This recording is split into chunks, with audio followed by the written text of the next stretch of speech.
Hello everyone and welcome back to Ultra Real Criminology, the 21st Century Criminology podcast. We hope you enjoyed part 1 of our episode with Emeritus Professor Steve Hall. In the second part of our chat with Steve, which is coming up just now, we focus more on Steve's ideas around the pseudo-pacification process and special liberty, and also some of his reflections around the kind of future that we're heading into in political and economic terms. So we'll pick up our chat with Steve where we left off at the end of episode 1. We hope you enjoy.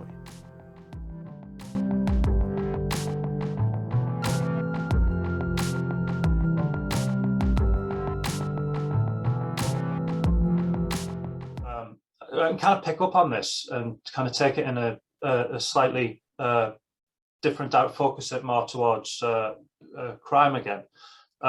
You talk a little bit about this sort of historical context and some of these influences. And when we spoke to Simon, he suggested that ultra-realism casts a wide net across various disciplines to find these new tools and ideas that help us understand crime and harm. So picking up on this historical analysis, one of your kind of key concepts is the pseudo-pacification process. Yeah. And I think it sort of fits into what we've just been talking about. So could you give us a little bit of background and tell us what the pseudo-pacification process and its breakdown means? Yeah, well, it was a term I came up with in the 1990s when we were talking about the early riots and the effects of deindustrialization bit particularly in the old heavy industrial areas of this country. It was an attempt to move criminology away from being an importer discipline in which we simply borrowed concepts from sociology. Why anyone would want to do that, I don't know, but we did borrow these concepts and try to use it. But many of them proved to be not particularly helpful. There were one or two good ones, Saskia Sassen's notion of mobile entrepreneurial work, stuff that, but they tend to get buried under the more popular ideas and the simpler ideas which caught on in academia and in social science education. So we arrived at a stage in the late, I would say the early 2000s, which with Simon Winner, I thought, look, these ideas aren't good enough. We need better ideas. What explains the competitive, what Crank and Jacoby in their book on crime and the environment call the hardened subject, the hard competitive subject that is very highly competitive, brazen, sharp-elbowed, yet conforms to the rules, largely conforms to the rules, except those who take it too far and regard themselves as the subject of special liberty, which we might want to talk about in a few minutes. So that was a lot of work, I said, well, I'm going to take this on. I want to know what the historical process and currents that create this subjectivity look like. So I buried myself in a huge amount of work, huge amount of reading, mainly in cultural history, economic history.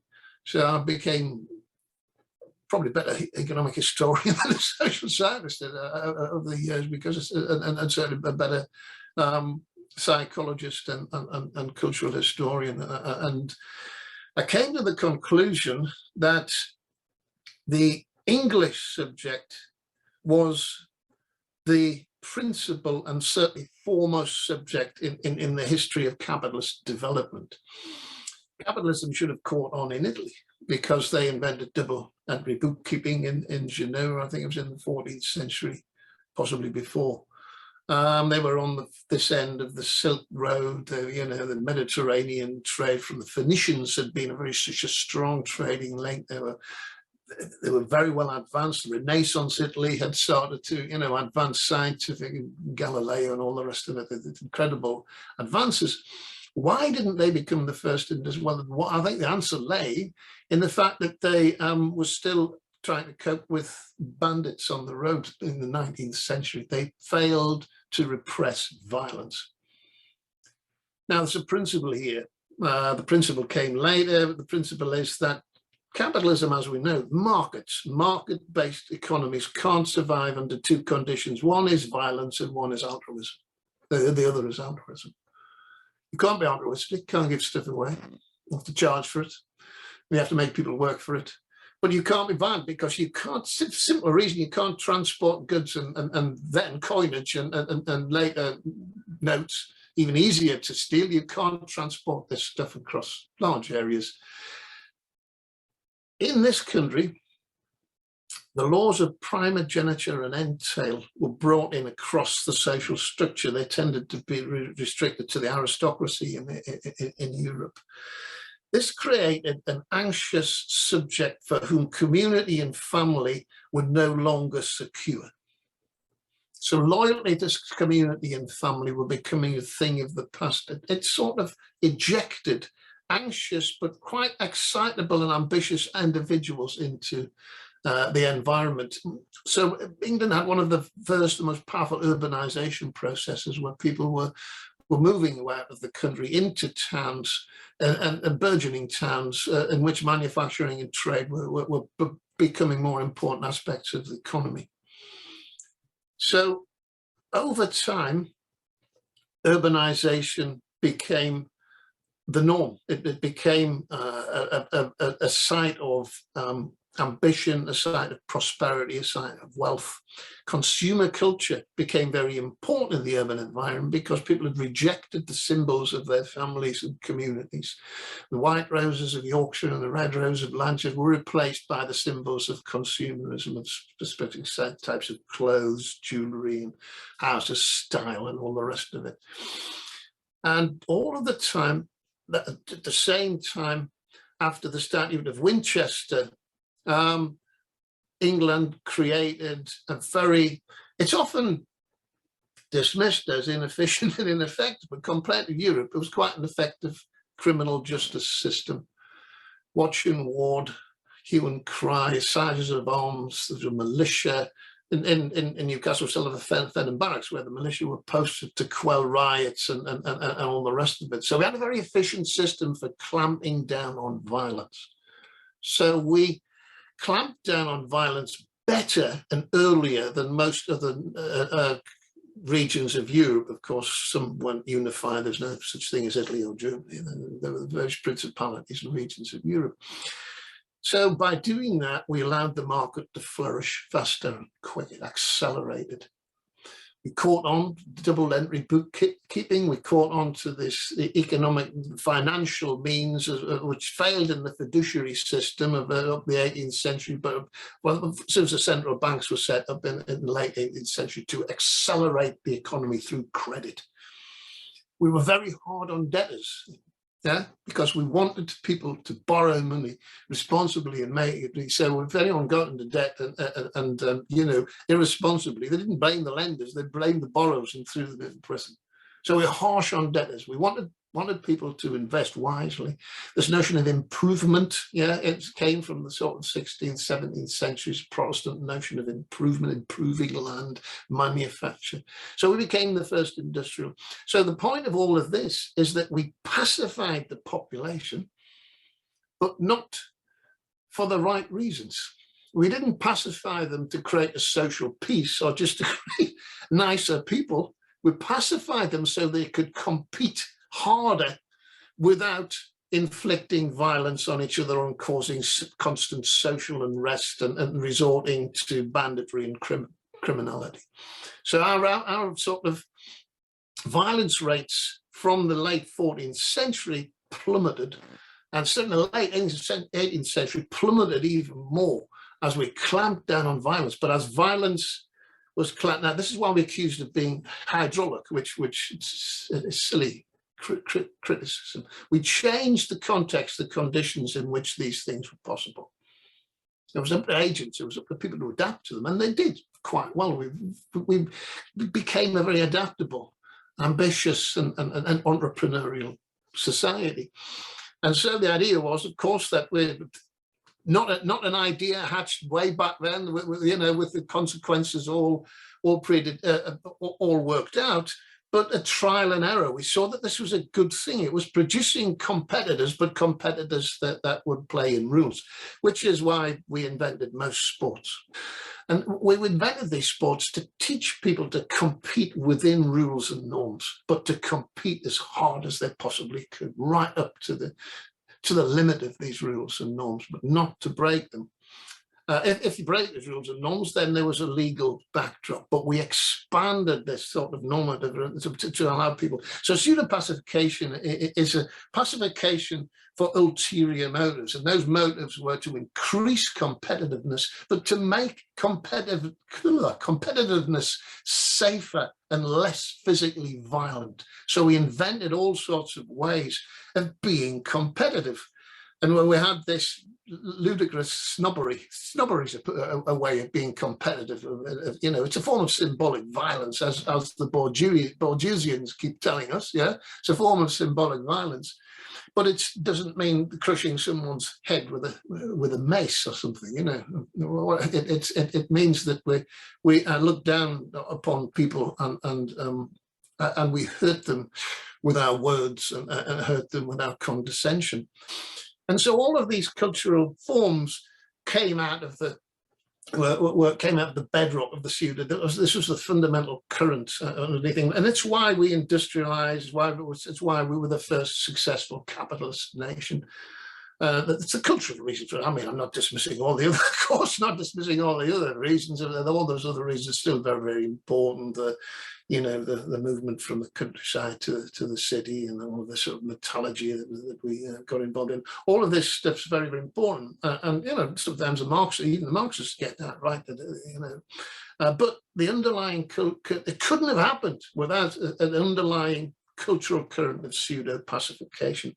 So obviously the nature of crime changed over a long 800-year period when we had a decline of physical violence, certainly in overt physical violence, street violence, domestic violence still going on behind the doors, of course, that we know that. But the murder rate, homicide rate, and the rate of high harm violence was diminished quite markedly. But we also had the rise of other crimes such as fraud. And I mean, we didn't have accountants checking businesses until 1830. You know, so the fraud that must have been going on in the 18th century would have been a criminologist's dream. You know, to look at that, it would have been quite fascinating.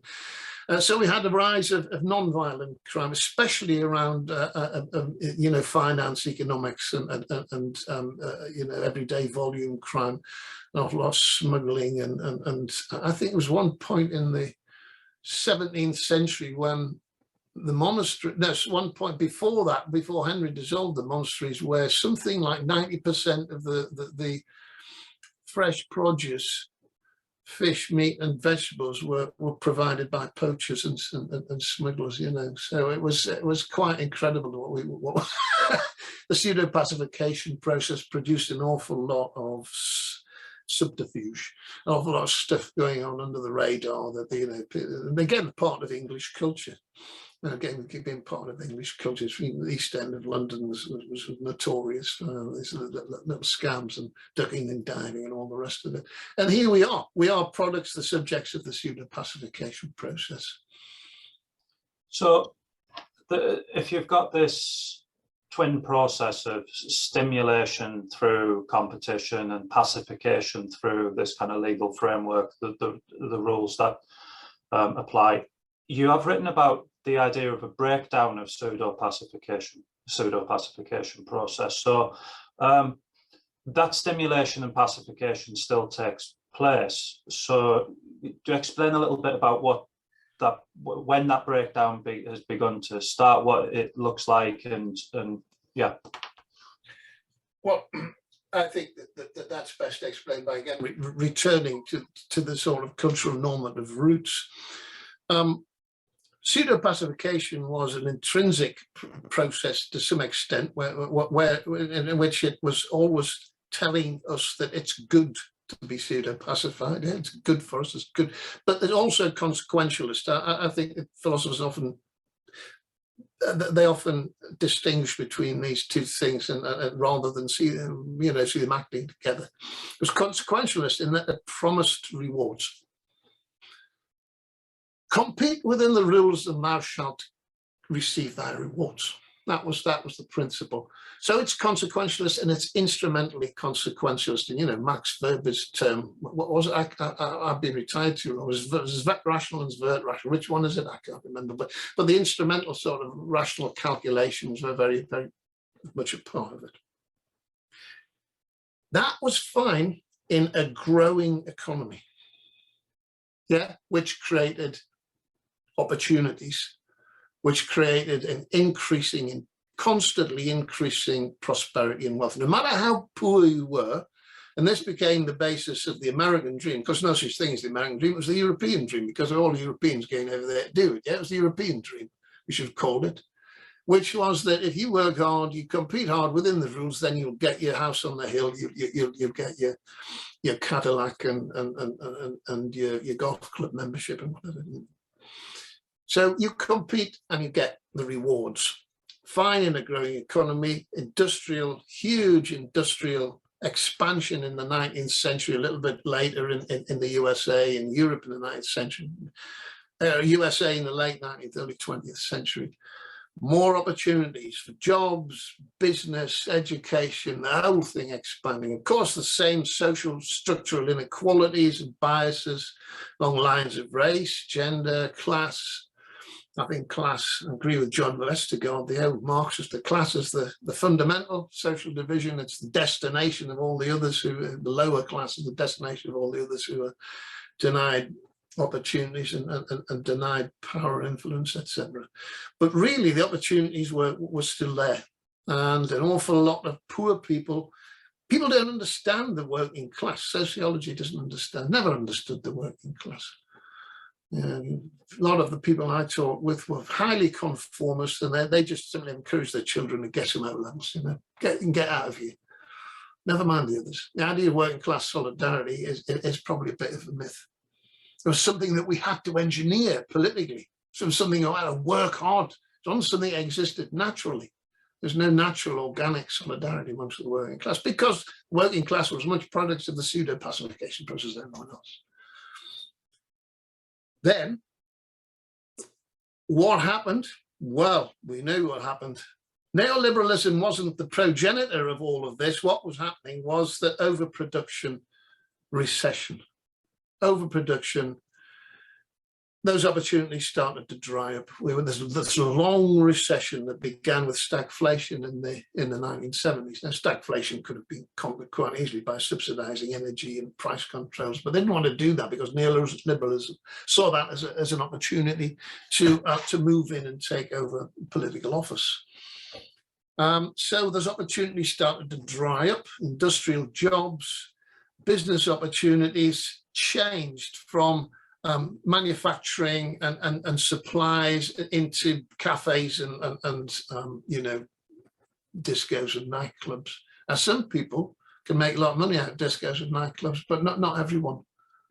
So the fundamental purpose of the pseudo-pacification process was reward in an expanding economy. That economy then began to contract. And that's when the context for the breakdown of the pseudo-pacification process appeared. So in Basquiat's terms, he's right, of course, that was an external force.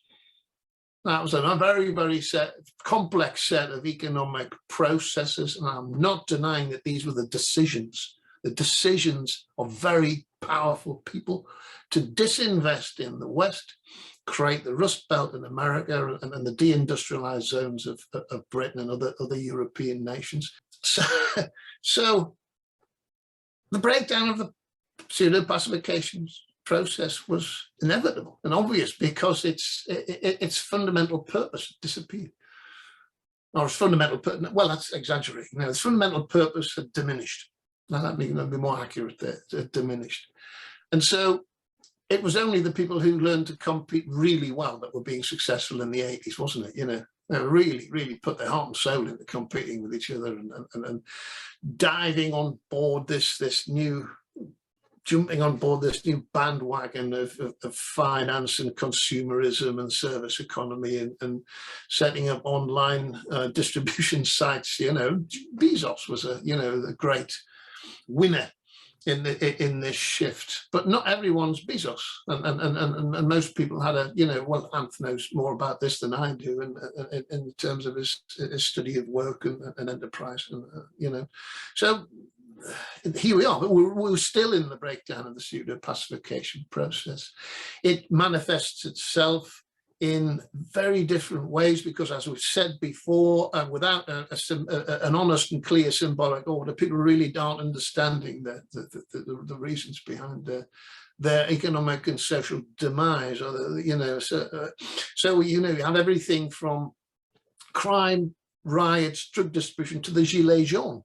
You get all of these disparate and different responses to the breakdown of the pseudo, because people don't really know what their object of fear should be, and what they don't really know how to get their hands around. And every time people start to, every day people begin to get a clear vision of what's going on, they're dismissed as populists.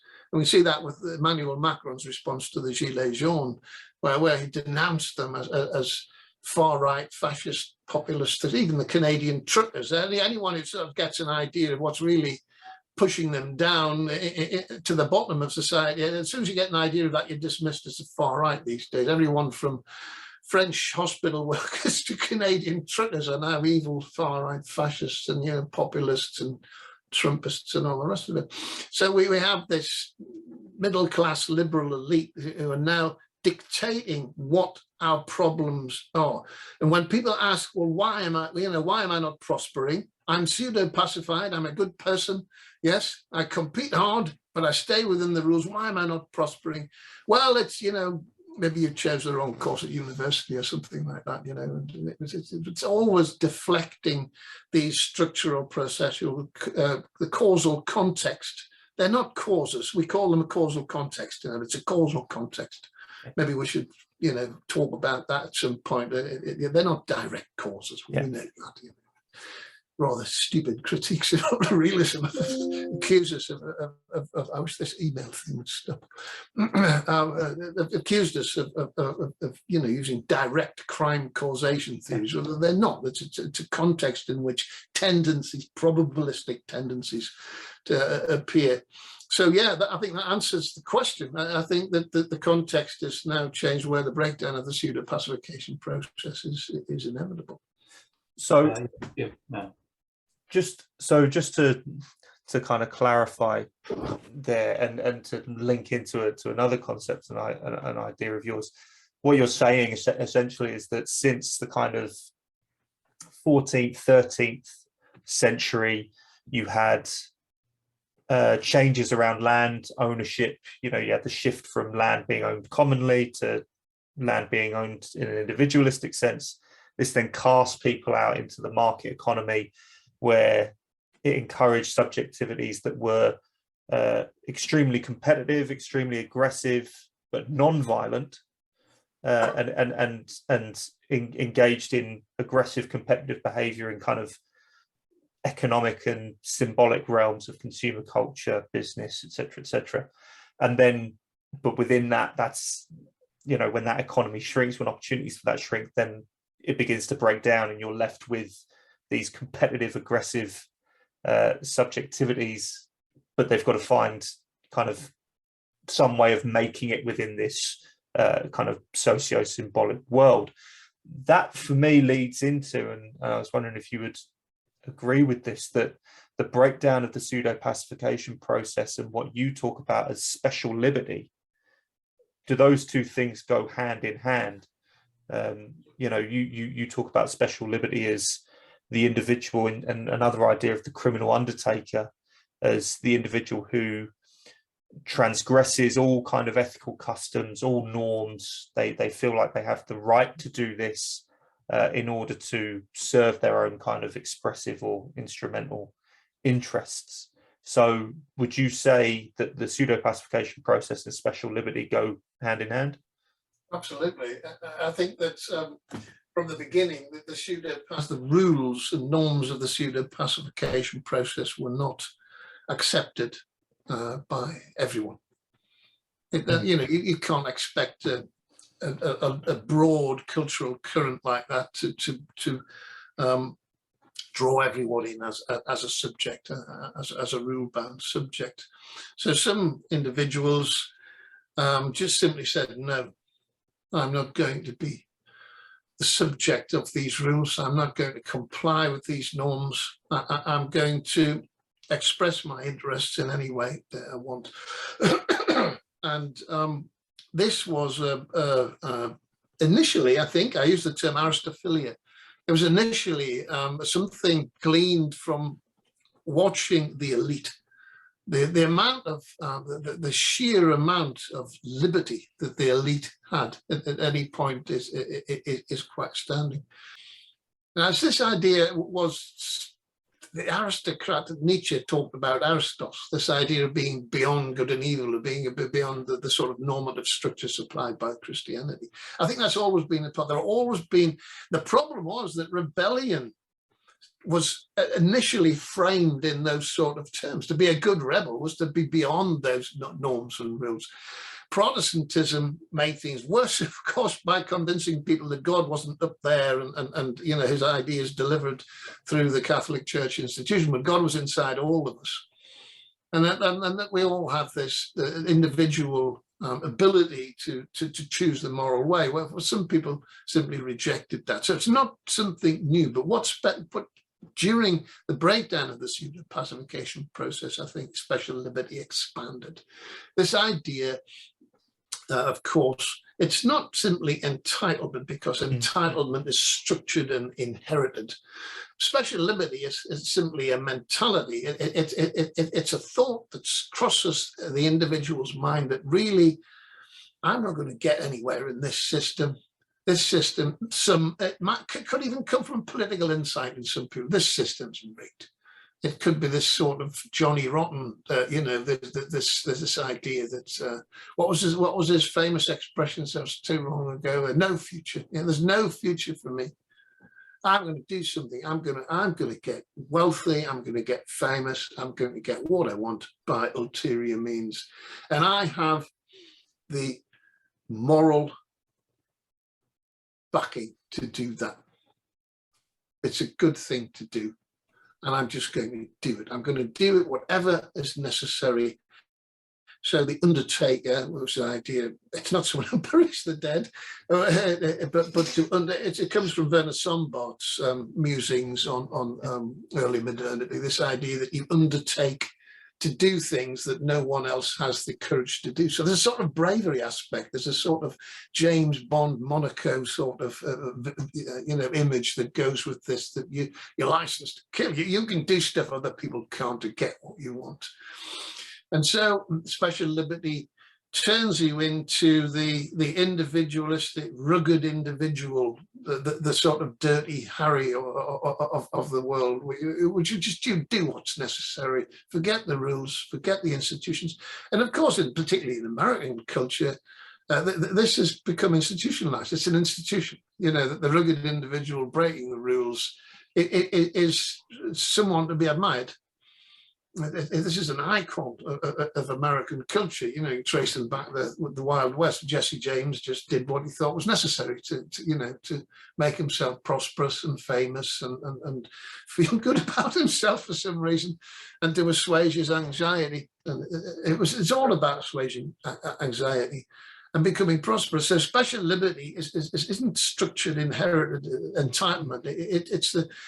It's the decision made by the individual that he or she is going to do what is necessary to secure prosperity or the expression of certain desires. It might be sexual desires, for instance. My desire is good. My desire is okay. I'm going to do anything. I'll break any rule, any norm in order to satisfy it. And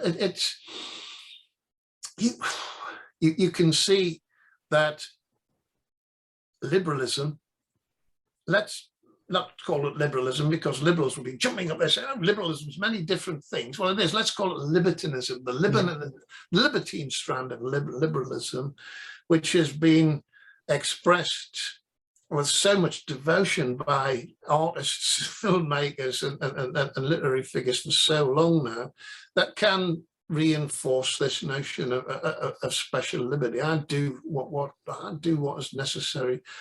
And of course, it's morally supported by the Protestant internalization of God, in the sense that the individual knows where the limits are. Not the state, not the community, not the tradition, but it's the individual who knows. The individual will set his or her own limits. So there's special liberty. You could say that the institutional of special liberty, that its principal historical sources in Protestantism. Yeah. It's interesting as you're thinking there, as you were talking there, I was thinking about the role of, you're talking about special liberty, this kind of very individualistic drive to do what is necessary to satisfy every whim, desire, what have you. And I was thinking about the influence and how that's kind of aided and abetted by ideas that have emerged from kind of liberal postmodern philosophy and social science, which calls for everything to be deconstructed, which tries to challenge every authority, that conflates authority with power, and as kind of just arbitrary, meaningless, so what is ethics anyway? It's stuff that's been dreamed up by this group of people from this period of time to kind of oppress me and my desires. Who are they to say, what I can and can't do, what's right and what's wrong? And there's, for me, this kind of real liberal postmodern thread that kind of runs through that libertine spirit that you talk about, that's kind of the essence of special liberty. Yes, I think so. But I think that liberal postmodernism grew out of an attempt, I'm being quite glib here, but I know that we don't have much time, but an attempt to abolish everything, the abolition of everything. Everything in the past is bad. Everything is oppressive, everything's repressive, everything's restrictive on the individual's own desires. Again, the fundamental Protestant notion that the individual should choose their own moral path. And various movements in the 1960s, for instance, which were a conflagration of art and filmmaking, literature, education system, made up what we call the counterculture. And counterculture drew on the ideas of people like Herbert Marcuse, who talked about excess repression. Now, even Marcuse put limits, but those limits can be expanded greatly. And that everything about the past was repressive, and everything that all needs to go, it needs to be broken down and ditched and consigned to the dustbin of history, and we start again almost with a clean slate. The French postmodernists jumped on board of this. Of course, the French postmodernists influenced by people like Pierre Victor, Jacques Derrida, Michel Foucault, and some Maoists who, after the troubles of 1968, went out into the farmyards and the factories and found that the French working class weren't what they thought they were. And some of them were quite traditional Catholics, of course. So they decided the working class was no longer the agent of history. So let's not have a politics that supports the working class and looks after their interests and seeks to place them in positions of political office. Let's have politics that lumps the working class in with the tradition and that needs to be got rid of. Let's ditch the whole thing. And postmodernism was born out of that, and it created a number of perspectives, a sort of alliance of perspectives from sexuality, race, and gender, and various strange desires around these sort of things, that got to the extent that in 1977 French intellectuals were lobbying the French government to abolish the age of consent. So a child, what they euphemistically described as child attraction, which to the rest of us is paedophilia, could be basically legalized. And it was an attempt to just destroy the normative structure laid down principally by Christianity. but also laid down by secular institutions of law and education. So it flooded into the education system, kind of counterculture, and started to preach the notion of individual liberty at all costs. And the idea became to minimize, ideologically minimize those costs. And I know you've talked about the assumption of harmlessness, Tom. So just assume that really all this is going to be harmless. It's not going to cause much trouble. But then, of course, recently, and this is a very strange, a very interesting phenomenon, you see a reaction, a backlash against that, which was precipitated by various events, such as, the Epstein-Maxwell case and the Jimmy Savile case, where it looks as though maybe this counterculture has really led us into a bit of a pit. And it's a pit we need to extract ourselves from. How are we going to extract ourselves from the pit? I just don't know, because everything the way we look at this process now is from many different postmodern perspectives. And there's a huge amount of disagreement and conflict between these perspectives. There's no universal moral defamation of this, and there's no universal explanation, which was something, realism wanted to move towards, was a universally acceptable explanation for all of this. And we still talk about that. We still try to construct that universal explanation, but we think that's essential, because how we get ourselves out of this pit, what's anyone's guess. And what that has produced in some places, if you take Viktor Orban's Hungary, for instance, is the sort of right-wing reaction that no liberal wants. Mm. Yeah. And of course, as soon as you predict that reaction, they'll say, careful what you wish for, as if it's some sort of self-fulfilling prophecy coming from us. It's the realist's fault. We're actually not wishing for anything. What we're doing is trying to rationally assess what's going on now and how that might turn out, the consequences that might turn out. And it doesn't look very good at the moment. You're getting a right-wing reaction in the USA, across Europe. You now have Swedish feminists leading the Social Democratic Party, and not the Sweden Democrats, the far right, the Social Democratic Party, the absolute mainstream social sort of left of centre Social Democratic Party, now challenging. Sorry, it's my dog.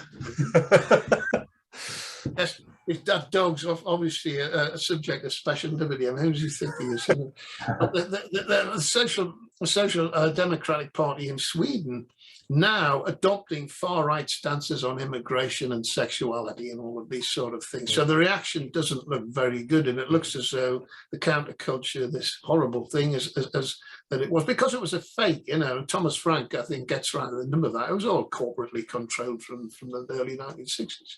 It was, what it did, it opened the doors to the commercialization of all these sort of liberated sexuality and all the rest of it, And it did an awful lot of good, because, homosexuals now have, the legal right to pursue their desires. So that wasn't all bad, certainly. But it overshot the runway, and it's causing a huge reaction. And that's something that we need to think hard about, because I don't see things going the liberal left's way at the moment. Mm. I mean, Marine Le Pen with 42% of the vote. I mean, that's a genuine far-right candidate. It's a nationalist far-right candidate. I know 20 years ago, I don't think that they were anywhere near that level of electoral popularity, So things aren't going too well, and things we need to rethink. And we need to rethink, but based on notions like pseudo-pacification, special liberty. Where are these where's the broad cultural current of the postmodern liberalism taking us? Where's it taking us? And maybe should we intervene in ways that maybe deflect us into maybe in a different direction? Yeah, you brought up just kind of keep on this trend around kind of libertine spirit, special liberty, and you mentioned Jeffrey Epstein. Yeah. Obviously, everyone will be aware, kind of with Maxwell, kind of ran a sex trafficking ring for him and his pals for many years. we obviously had Harvey Weinstein as well, and all the revelations around that, around issues of sexual harassment, abuse of power, etc., etc. And what I find interesting is on Epstein, there seems to be relatively little criminological commentary. Criminologists have been quite quiet on Epstein, actually, for the most part. Been much louder on Weinstein, Harvey Weinstein.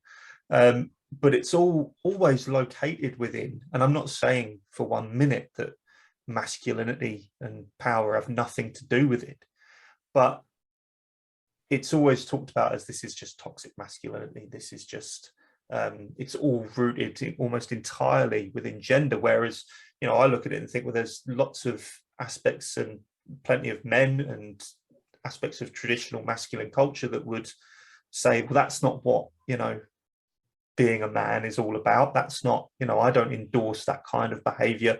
And actually there's more of a thread of this special liberty running through those kind of behaviors, you know, particularly with people like Epstein and Weinstein. And so these ideas can be, I think, you know, applied to cases like that in a way that nuances some of the discussions a little bit more effectively. I think so. And I think the problem we have is that from the early 1970s, certainly, which coincides with you know, Nixon's rejection of the Bretton Woods Agreement and the move into recession and this huge economic change. At the same time, social science was deflecting research on class into the realms of sexuality, gender, and race, and explaining things in terms of gender became very, very popular. But being a traditional male, talking about my own experience, I'm an old geezer now, and I remember being brought up as a traditional male in the 50s and 60s. I was taught not to be like Jeffrey Epstein. Yeah, exactly. Yeah. You know, unless unless otherwise I get a clip across the ear. You know, I thought it was just wrong to be like that, and that was expected of now. If that masculinity has become toxic, that's certainly not necessarily a product of the traditional culture that was behind masculinity. So it's a masculinity that has evolved quite rapidly during the neoliberal era, and of course it, you know, will manifest itself at certain times in the past with certain individuals, elite individuals, but now it seems to permeate the social structure. And of course I think it's far more a product of special liberty and the breakdown and pseudo-pacification. There's nothing to do with any toxic masculinity, because of course masculinity was multifaceted, and it was just like any other cultural form in the traditional era. It was based on prohibitions and restrictions. So it's the loosening of those prohibitions and restrictions that we have to focus on, rather than the specific forms of traditional masculinity. And I don't think that the last time I saw it, Ghislaine Maxwell's a bloke. And I know that there's an awful lot of criticism of the discourse on Maxwell, that really they should be looking at the males that she empowered. But at the same time, it was Maxwell who was doing the empowering. So, you know, there is equal guilt here. And I think that the males involved with Maxwell were elite males. And again, special liberty is the norm amongst the elite. They think they can basically do anything in order to satisfy their material and emotional desires. So I think we should be focusing more on special liberty and the breakdown and the counterculture, the effects of the counterculture. Savile, Epstein, Weinstein were all children of the counterculture.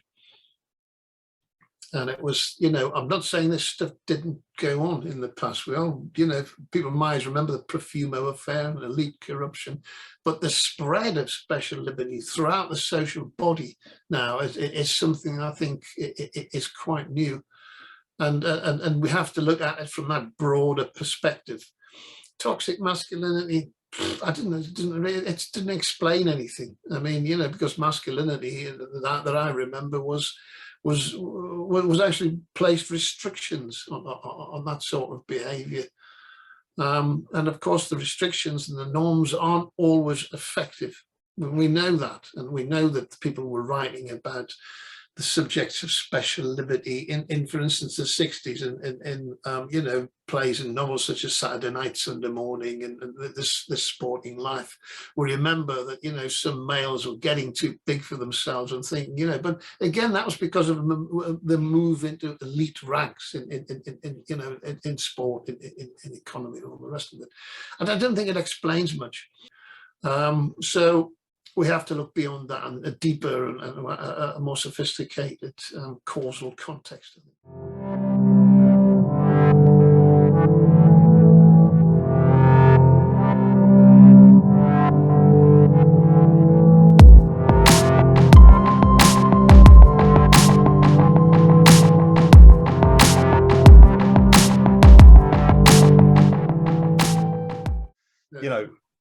As we're talking today, it does seem, and since the pandemic and all the issues that threw up, it does seem that we are in the middle of the most kind of significant shift potentially in, we don't exactly know what's going to happen, but the most significant shift in political economy since the late 1970s. We're seeing things like, shortened supply chains around the world, a shift away from these kind of long, globalized, precarious supply chains, onshoring, nearshoring, friendshoring.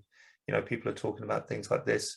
You've obviously got, climate change and growth in the green economy, the energy transition. So do you feel like we are in a shift at the moment? What do you see as its features, and what are some of the implications do you think it has for crime and harm and violence? Well, very much so.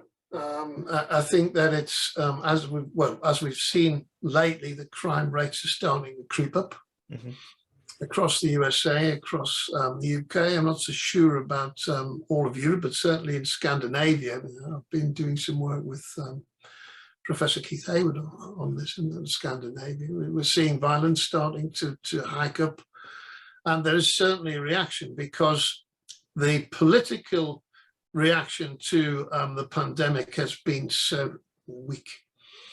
And it's been weak because it presented an opportunity, but been weak because neoliberal ideology has so thoroughly defamed the notion of political intervention that there's nothing we believe we can do. I'll give you an example that during the pandemic, the American government helicopter dropped. I think, don't quote me on this, but I think it was $3.1 trillion of furlough money into the American economy.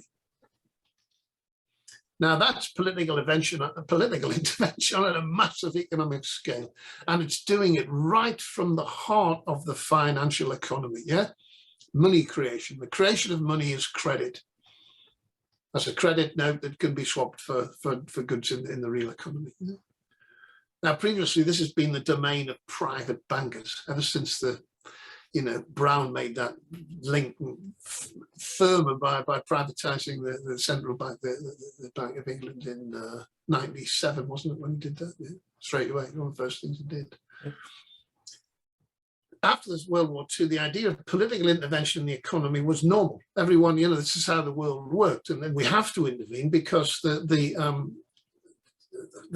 collapse of the speculative market economy, the very lightly regulated economy, was a disaster in 1929. That was one of the fundamental causes of the rise of Nazism in 1933. People blame it on inflation. Well, the Germans had conquered inflation by 1925 through 1927. Hitler's party got 2%, 8% of the vote in 1928. So where was the rise of Nazism? 2.8% of the vote. I think the Greens did better than that. It was just there was, what caused it was between 1929 and 1933, the causal context that was laid down there was poverty, mass unemployment, the complete inability, the failure of the liberal Weimar government to do anything about it. And don't forget, you only scraped in. You don't need full consent from the whole population to get in a first past the post system of electoral democracy. Opportunities have arisen. Can I plug my book here? Well, we've got a window now. I've got a plug away of The Death of the Left. We should go into this in a lot of detail. We've missed so many opportunities. I can't talk about them all now, but the pandemic was, well, after the GFC was another opportunity we missed. We imposed austerity instead of lowering interest rates even further, even going into negative interest rates, boosting the economy.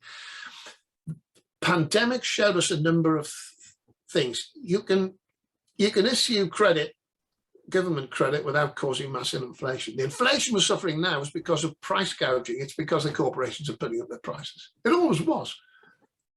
Wage claims and the expansion of the money, of the money supply were always reactions to price rises. Prices happen first, we've always known that, but neoliberalism denies that. Manufacturing, we learned there was this national security issue. We couldn't even manufacture our own flipping face masks, so health supplies, steel, metals, machine tools, all of the stuff you need for a nation to survive are manufactured elsewhere. And we're totally trapped in a web of fragile interdependencies. Also, these container barges that plow across the Indian Ocean from the Far East, that one of those container barges in the same unit of time pumps more crap into the atmosphere than a small African country. And, so we learn that this globalism is an ecological disaster because the supply chains are so wrong. They're unreliable. The national security industries. National insecurity tends to produce far-right reactions. If you make people insecure, and liberalism offers no alternative to that insecurity except more insecurity, and tells you to celebrate insecurity in the messiness of life and all of these stupid cliches that it's supplied us with over the past 40 or 50 years. People don't want to tolerate the messiness and insecurity of life. They want a secure life. They want to feel that they can, bring up their kids and go on holiday and pay off their mortgage and stuff. So this is what ordinary people want to do. The elite have no interest in ordinary people. The elite regard ordinary people as stupid clods who should really follow their great visions of the future. Ordinary people aren't interested in their visions of the future. They're simply interested in surviving and prospering, and who can blame them? Because the elite who are constantly foisting their visions on the working class already have that prosperity. We've learned so much in the pandemic: manufacturing, ecological issues, expanding the money supply without causing inflation. The political intervention in the economy can work without causing massive hyperinflation. So many lessons we've learned. Those lessons, revolve around political intervention. We can do things. Yeah. Then the pandemic starts drifting away, but then the lessons will be forgotten because already the neoliberals are blaming inflation on wage rise. They're blaming the deplatforming and Mick Lynch and blaming the railway workers. They're already changing the narrative, so they allowed that narrative to go unspoken. They did things and then they didn't really tell us why and how they were doing it, and so we're moving back into normality again, where political intervention is bad. Inflation is going to be caused by wage rise. We can't do anything. We still have to have a global economy because we can't manufacture stuff ourselves. It's good. It's a peace that creates peace. Does globalism create peace? No, because at the moment, it looks as though Larry Fink, the CEO in charge of BlackRock Investments, which has something like $25 trillion of assets on its books. Well, Larry has to be sort of write about things now and again, you know, in order to manage those assets and remain as a feasible manager, and you know to have some sort of credit. And he's telling us that the world's decoupling, that Russia is self-sufficient. There's no way that the West can ever beat Russia in terms of military terms. It's self or economic terms. We're trying to tank their economy. So what they do is just go to the central bank and start producing their own credit and reindustrializing. It's reindustrializing at the moment. There's nothing we do to hurt them badly. China might go in with Russia. India is already buying Russian oil, and Russia's accepting you know, Indian currency, rupees, for the oil. So that's damaging petrodollar. Looks like it's on the way out.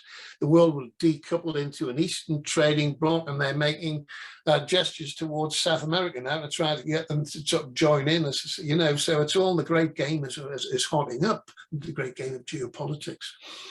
And that gives us opportunities in the West to create a genuinely more peaceful world based on national sovereignty and international cooperation, between allocation of certain manufacturing specialities and shorter supply chains, a better relationship between European nations at the EU, because of course EU is a neoliberal project based on the central bank control, the European Central Bank, which is just an extension of Bundesbank, as we all know, controlled by German economists and bankers.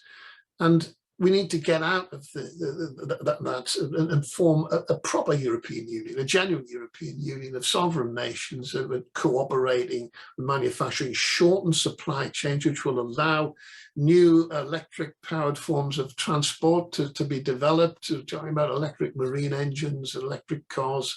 We can create manufacturing. It won't be labour-intensive like it was in the old days, but create centres of wealth around which you can grow the public sector and service economy. We've got lithium deposits discovered in Cornwall. That's huge opportunities, and Scotland as well, apparently, huge opportunities. But that sovereignty is so important now. Otherwise, we're just going to be buffeted around in a global system over which we have no control. And it's controlled in a way almost like sort of equivalent of the Soviet Central Command economy by financiers in New York and London and Tokyo and elsewhere, who are controlling this whole thing and simply looking for the highest returns on their investments, no matter what the long-term social and material consequences might be in the various regions which they control. I mean, that's too much power in private hands. That's not Foucault's capillary power. That's concentrated economic decision-making power in the hands of privateers, who have really, over whom we have no democratic control whatsoever. Yeah. So there are huge opportunities. What that means for crime and violence, well, let's go back to the trends and positivist trends and patterns that the ultra-realists take a brief look at before we go down the ground investigating things. Let's take the example of 1937. That was 8 years after the 1929 crash. The Great Depression of America was horrific. The crime rate was been rising throughout the 1920s as the economy started to go on the rocks. The murder rate hit a peak in 1933. I think it was something like 11 per 100,000, which is twice even what it is now. Of course, 1933, Roosevelt was returned. Things slowly improve, but there's a lot of resistance because the Americans don't like state intervention. They don't like Keynes. They don't like politicians. The bankers don't like politicians controlling their speculative activities. But he gets back in 1937, and he starts really increasing accelerating and enhancing the New Deal programs, really firming everything up. And in that 1 year, it was 1937 and 1938, where Roosevelt was getting people back into work, a lot of state-sponsored, they even had state-sponsored theatre, which produced an awful lot of great screenwriters and actors, people like Edmund North and John Cassavetes and Orson Welles, enjoyed all of these theatre productions. And in that 1 year, the American murder rate or homicide rate, as they calculated over there, was cut in half in 1 year. Now, don't tell me that political intervention can have no effect on crime rates. And the rate of volume crime, we don't have, I haven't looked at the figures in detail, but it looks as though the rate of volume crime was almost cut in half too, everyday sort of drug distribution, burglary and theft and all the rest of all these sort of everyday volume. Looks like that went down significantly too. Don't tell me that political intervention doesn't work. After the Second World War, of course, it was people fed up with violence, but 1956, the murder rate we calculated by murder rate rather than the homicide rate at the time, the murder rate was 0.4 per 100,000. That's the lowest it's been in British history. I would bet a tenner, I haven't looked recently, but it's possibly the lowest murder rate experienced by any large nation anywhere, ever. And that was in the midst of political intervention, post-war reconstruction, getting people back to work. It was done this happened in a general cultural context of quite restrictive norms. Old-fashioned Christian norms were still quite, I remember it as a child growing up through this. But maybe some of these restrictive norms were, certainly norms restricting homosexuality were wrong and they had to be rescinded, and certainly were. But other restrictive norms, often restricted in the context of traditional toxic masculinity, were actually working quite well. They weren't perfect, and there was some awful incidents, and there was quite a lot of repressed violence that you could feel bubbling under, but things were slowly improving. And then we hit the recession in the 1970s, and since then things have been falling apart. The problem with postmodern liberalism is that a good few people, specific cultural groups who have benefited very, very well from postmodern liberalism, cultural change, now see the traditional way of life as wholly oppressive. Yeah. And that is the biggest risk that we take, according to these people. Going back, they think that people like us want to return to that past.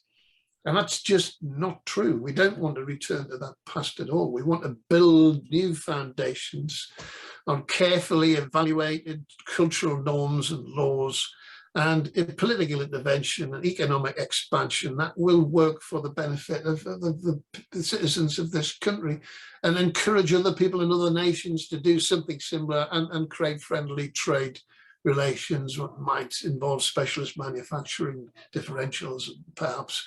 And we can do this.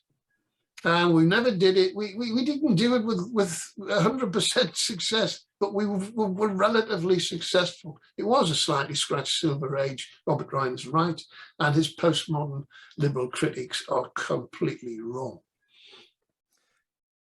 Well, I mean, I think that's a pretty good place to stop. One thing I would say, I think that is a concern for me, and that I think criminology needs to pay a great deal more attention to, is as we go through this energy transition and start moving towards a kind of green economy, renewable energy, the uplift that's going to require, I think it's got huge potential for corruption. In terms of things like mineral resources coming out of places around the world that are notorious for corruption, commodity traders and mining extractives industry, that's probably the most corrupt industry in history. I think that's a huge concern, but I think that's probably something for another day. I mean, we have to say that criminologists simply don't have their eye on that ball, do they? I know that my daughter's interested in free ports, because another side of corruption, the potential corruption, and this is where criminologists should be looking. How do we regulate this energy transition? How do we make it fair? How do we make it work for people rather than speculative investors and criminals who are going to come out of this, out of the whole thing more prosperous than ever, perhaps. So yes, you're absolutely right. This is where criminology needs to be looking at, but of course it's not. It doesn't have the intellectual resources, it doesn't have the theoretical framework, and it doesn't have the will or the inclination to do so. Well, I think that's a good place to leave it. Steve, thank you so much for joining us. Really appreciate it. There's so much, I think, for listeners to dig into. Keep your eye on Twitter for information about our next episode. Hit the like and subscribe button, and we will see you next time.